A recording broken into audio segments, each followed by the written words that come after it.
Hello, and welcome to Andrew Broussard Watercolors. Today, we are going to play around with some watercolor and practice scraping and scratching in rocks. We're going to use a variety of tools, and two of them are going to be super special. So, while I wet the paper in other areas, I'll show the tools that I'm going to use. This first is my normal go-to. This is a cut-up credit card. It has 3 different points on it that I work with. I use the sharp corner, the round corner, and the flat edge for a variety of shapes and effects. Now, the other 2 tools that I'm going to use today are super special. A commenter, he is a YouTuber, but he hasn't provided content in a while. He's just been taking care of some stuff. I can't pronounce the YouTube name. It's Megzamani. I just refer to him as Mega in the videos. He sent me a goodie bag of some different tools, and these are 2 tools that he put together. So the material, I'm not sure what he made it out of. Hopefully he can comment on this down below, but he's shaped them out to be held in different positions and to have different scraping edges. That's one of them, and here's another one. It should be really fun. This will be my first time using it, but when I opened the package, I held them and I felt some of the different form-fitting hand positions that could take place.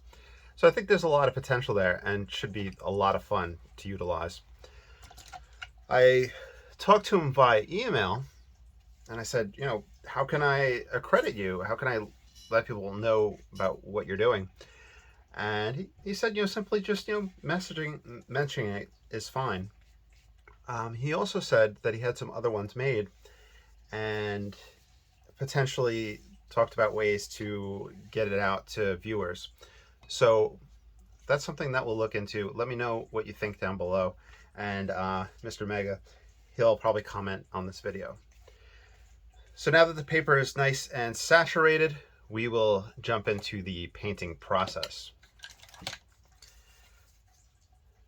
So let's grab a nice quantity of pigment. We'll start off with some raw sienna, and we're going to be focusing on scraping rocks. So I'm thinking maybe a waterfall scene, and also to explore our scraping abilities, the new tools, we can throw in some trees. Let's flatten this paper out.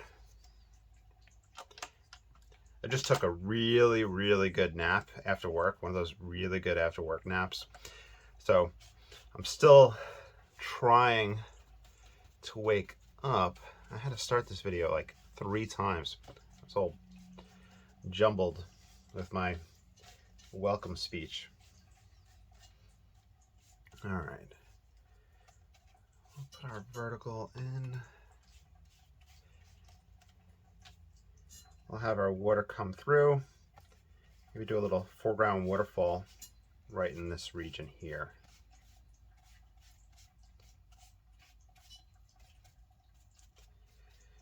But today is Tuesday, so 3 more work days.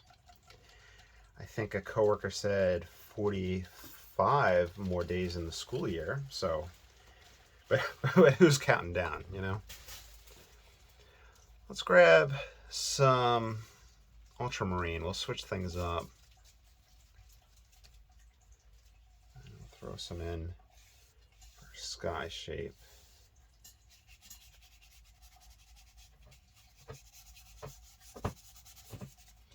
Percy, what you scratching at?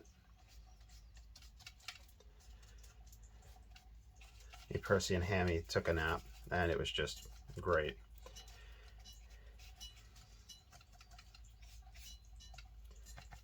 All right, bring that down below. I'm thinking focusing on vertical strokes here to get that vertical direction of a rock face, and some stronger ultramarine for the pool of water where it'll connect. That. Let's grab some light red oxide into our mix. This is our further back.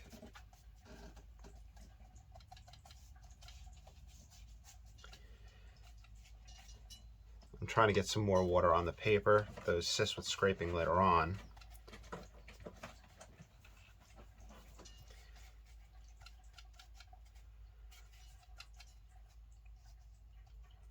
Let's see, push those up.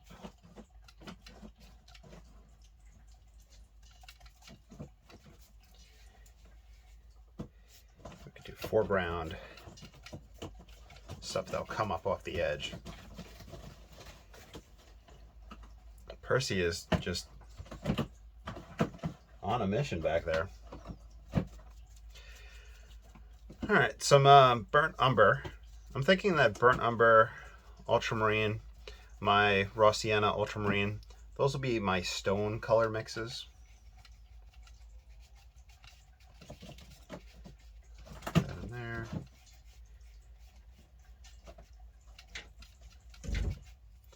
I'll grab some Payne's Gray. I'm going to have to put some fresh Payne's Gray out later on. Also, Mr. Meg had sent me some different brushes to play around with, so we'll add those to the brush exploration videos. And he also sent a few paint samples for me to play around with. So later on, not in this video, but in future videos, there'll be some more Daniel Smith experimenting. So that'll be really cool. All right, so I'm going to play around with this triangular shape. I like how he put the indentation in the side for that thumb there. I was talking to some artists. They're actually having a conversation about signing paper, paintings and paper. And they were talking about how they prefer to just write their name in because of older shaky hands, which was interesting. And form-fitting tools to the hand is probably beneficial to people that are having issues like that. In fact, there's some brushes that he had sent that have the kind of foam grip or the gel grip.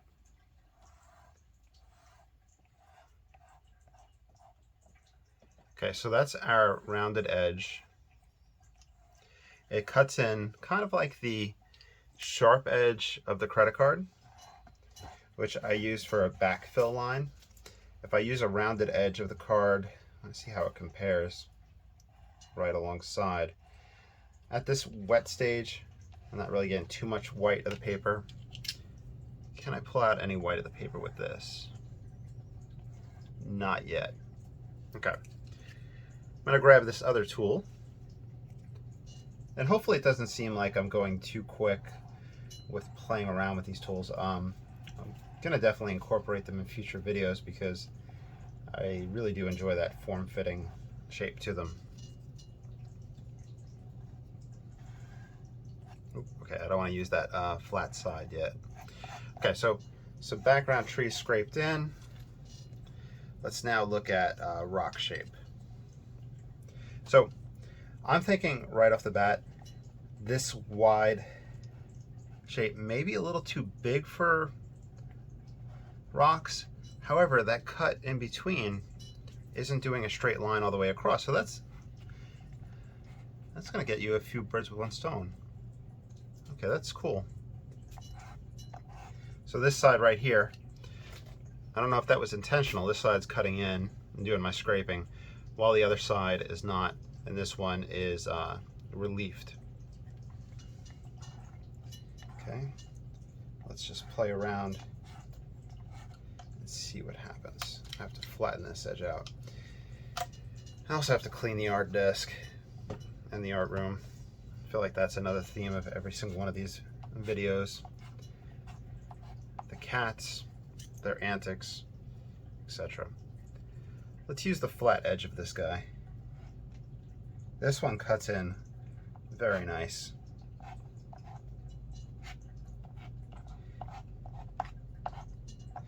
So hopefully you can see that the idea here is to have a vertical wall of rocks, our water between them.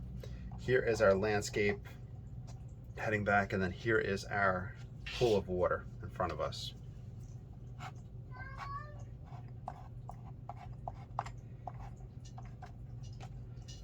Okay, and here is the credit card.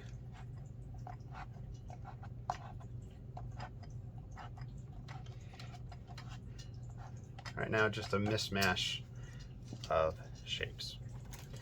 Okay, now I'm going to go back in to these guys and kind of ground them in place, put shadows in. I have Payne's gray on the brush from the previous strokes, and this is to give more body and dimension to the rocks themselves.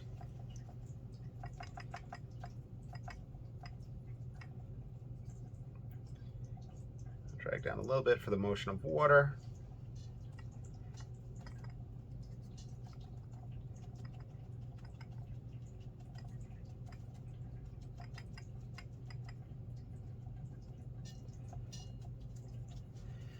In fact, let's grab this guy. Scrape down the reflection of the rocks. Okay. Now I'm going to move back into my foliage, into my trees in the background. I'm going to cheat and just grab some sap green. I don't usually use sap green in paintings unless it's at the end of the painting or I am doing my two-color palette with it. A nice mossy green. And we can mix light red oxide in it to brown it up.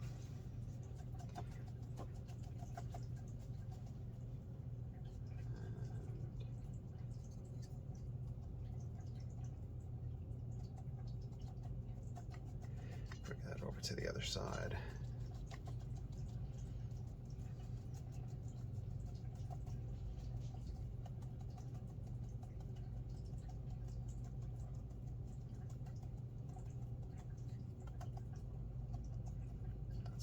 That background back there.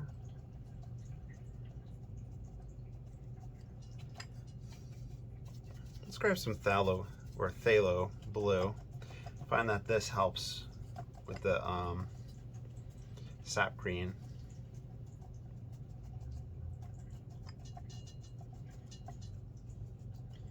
I really want to focus on these rocks in the waterfall.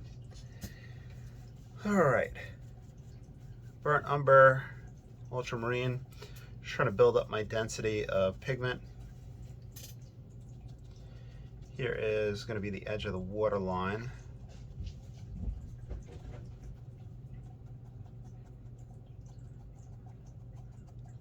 I'm putting in between my scrapes and scratches. And a scrape and a scratch is going to essentially do damage to the paper. That's kind of one of the things that I really haven't figured out how to reverse. Where a lot of times if we were to paint in and work with watercolor, we can use the paper towel to lift, to kind of sponge things out. We have used the magic eraser, which is melanin foam, to a positive effect of erasing back. That does do damage to the paper as well, but scraping and scratching kind of does the most permanent, most obvious damage to the paper. And when I say damage, I don't mean that it's ruined. It's hard to cover up or go back over to change it after it's done. From what I recall, different paper handled scraping and scratching differently. So that's something for you to experiment with. I'm assuming that a low quality paper is just going to kind of pill up and pile up. If you use cheap watercolor paper, it just acts like toilet paper essentially, where it just starts bunching and rolling. All right. Right here is where we're going to get the splashing of the water. And I haven't painted a waterfall in a very long time, so bear with me. And we're playing with these new tools and seeing the different edges of them.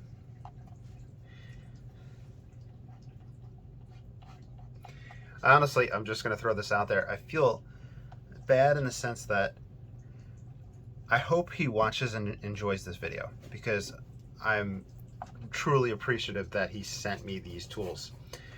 That being said, I don't know all the edges yet, and I don't know how to use them in a perfect manner. For example, you can scrape out these rounded shapes, and this is my first time playing around. There's probably a lot more that I can do with it, and he might be sitting there watching it thinking, oh, he didn't even try that edge. So hopefully he enjoys it and not thinks that aspect. Like, this edge is great. Like, I thought it would just be this flat piece. It's not. It's just catching that one side. That is so cool. And I would love to hear more about the process of how they're made, because if there was a way to customize one for yourself or to get one customized, that'd be really cool. And then learn all the different intricacies of it. Kind of like how I play with the different brushes here, and I played with the different hakes, but at the end of the day, I always go back to the medium Ranson, because for me, I feel like I don't have to spend time figuring out how to do things with it anymore. I think a rock right here scraped is important. Let's play around with that edge. It feels like the material is a little bit different, or the finish is a little different.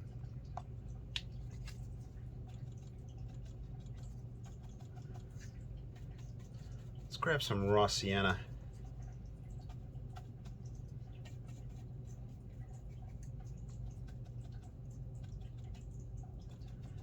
And this is some more Payne's Gray, just really starting to bring out my darks.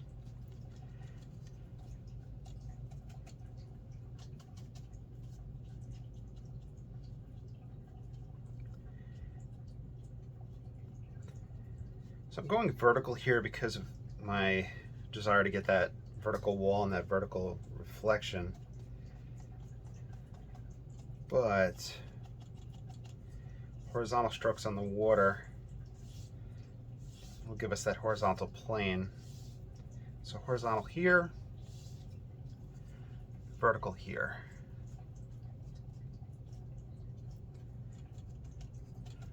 But yeah, I'll have to go through my books. I think Ranson has some good examples of waterfall paintings. Some of the other YouTube artists have done some really good ones where they've used the hake to create the illusion of rushing water.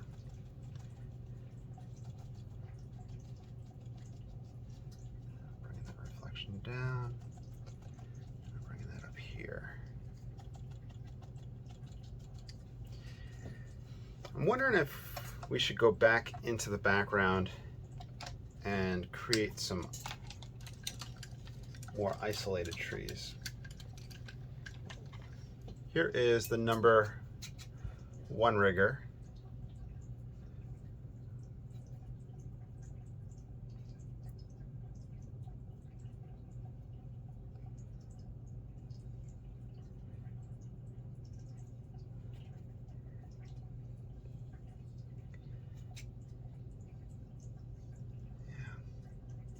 See, the paper is still super wet in some spots. Actually, you know what? Let's like just dive in. Let's see. And I'm just taking a chance here. I'm looking at how it's hitting the paper and all that. No, it's still super wet. Unfortunately, that would have been a really cool. Yeah, okay. They're still wet here. Let's throw some of this texture into this background for some interesting effects, instead of using a paper towel. There we go.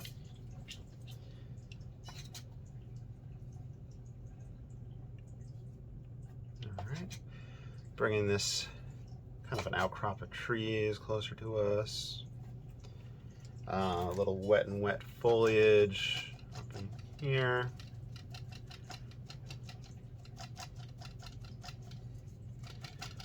Taking the garbage out earlier. And it's gonna be soon time to start mowing the yard. So that means the palette's probably gonna get a lot greener and have a lot more phthalo blue in it.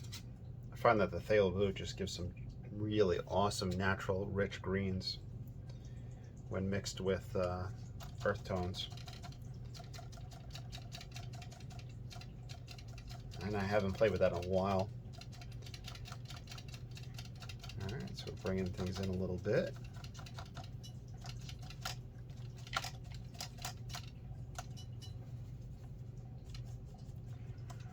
There's a farmer's market this Saturday. Hopefully that goes well. I need to mat a few of my photographic prints and different processes and display that. I'm going to scrape around in these trees for the different textured effects. I think this opens up a world of one-time chances and risks, which are really cool. I like that. Grab this guy. And we'll see how it affects the overall end of the painting. If it gives more motion, more feeling, more expression. It's almost like scraping with the flat edge of the razor blade without the risk of cutting myself. You know, you can do a lot of expressive marks with these. And you can with a card as well.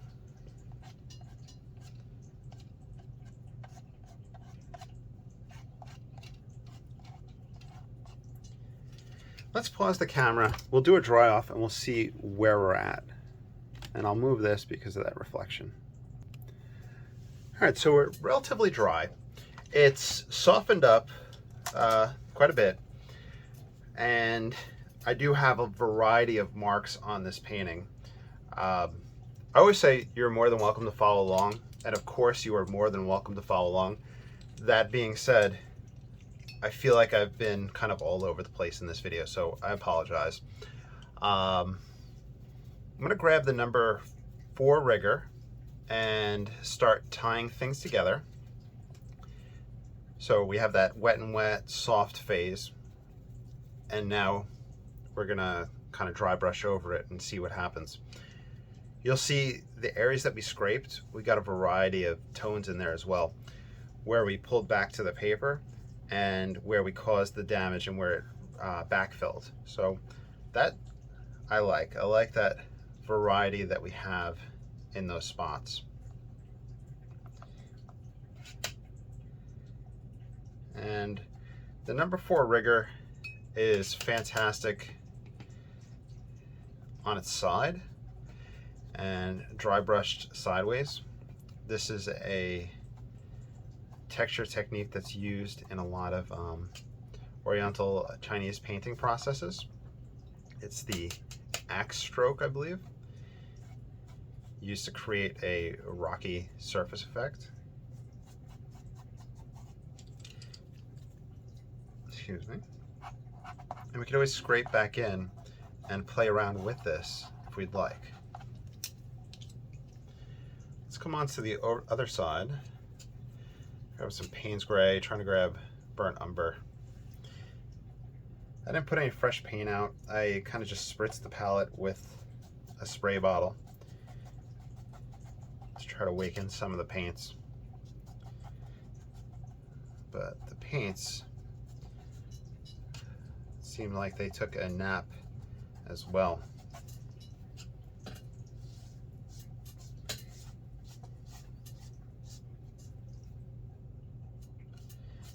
Dry brush a little bit sideways.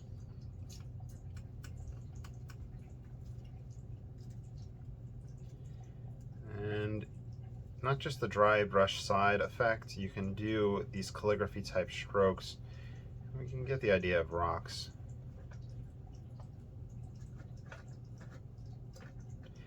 You should even brush down. Let's go into our background.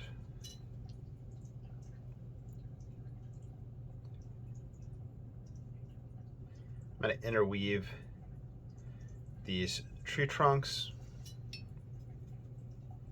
Grab some burnt sienna.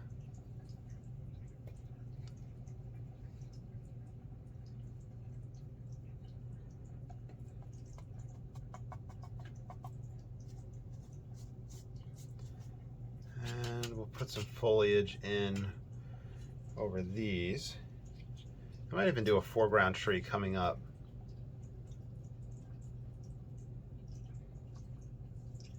Hey, Percy Poo.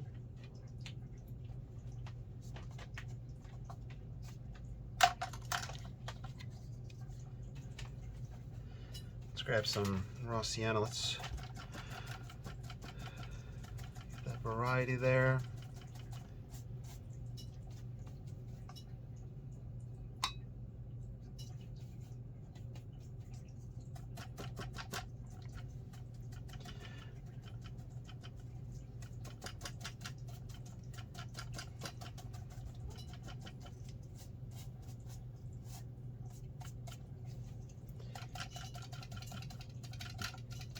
Here. And along the edge.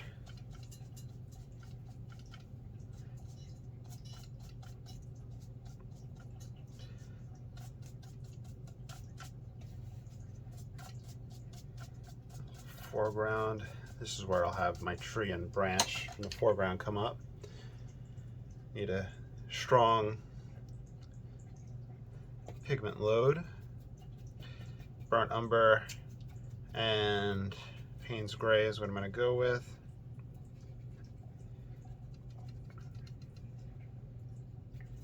I'm going to drag that up here. And what we'll do is we'll scrape into this tree trunk and we'll explore more mark making there. Excuse me. Payne's Gray into that darker side.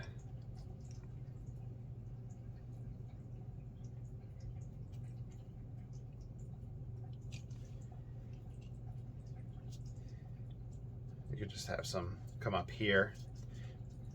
I don't want to make it too symmetrical.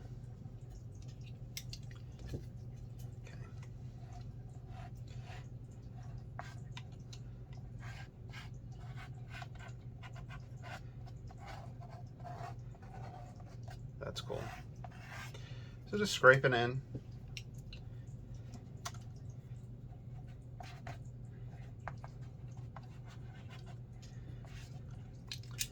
I think one thing I'll have to add to the list, the many list of experiments and paintings, would be a very expressionistic landscape using these scraping tools.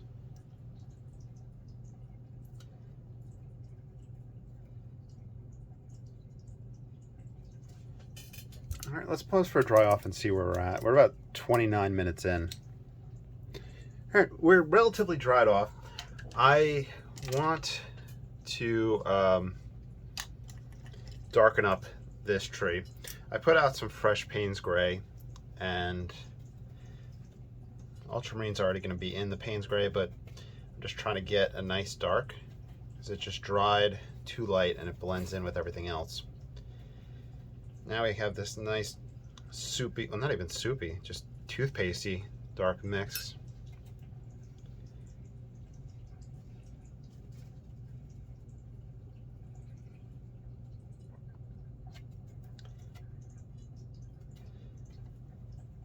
Now I have a lot of pigment out. There we go.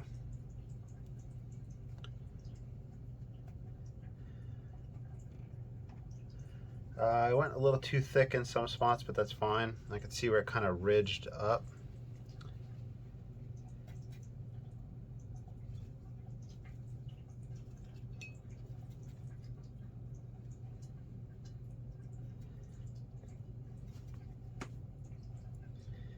So while I am putting this in, I just want to reiterate my thank yous. First of all, to Mr.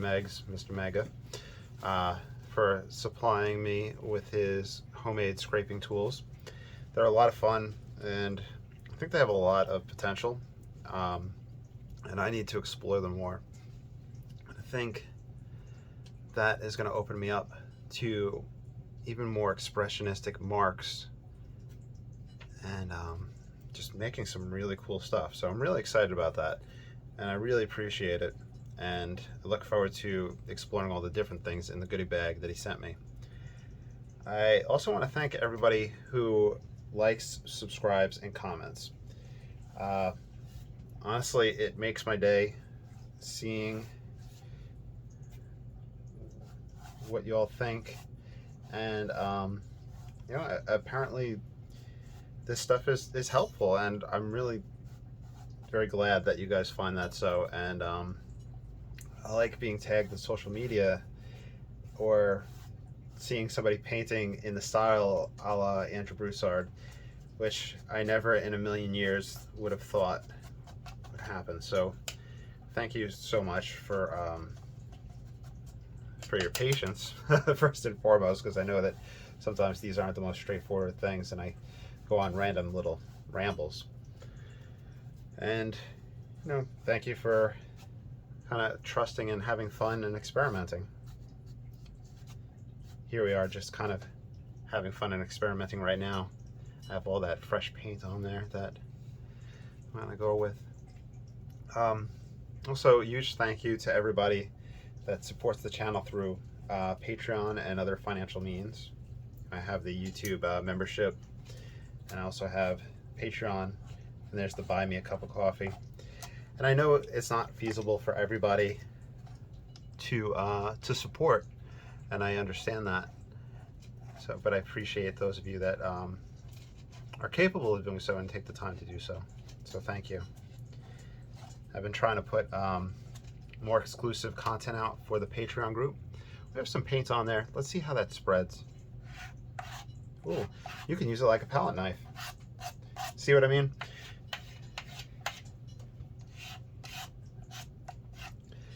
There is a lot of potential in these, and I just haven't unlocked them yet.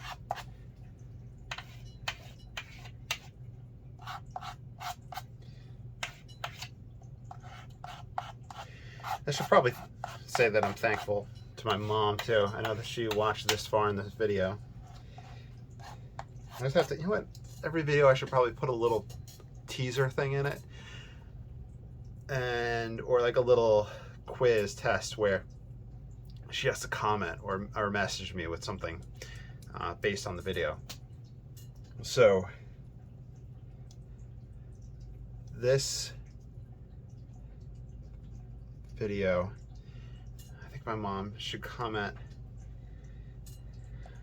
I don't know, just how much she loves me. There you go, Mom. Make it easy for you.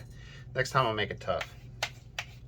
Next time you have to order me a pizza or something. I don't really like pizza.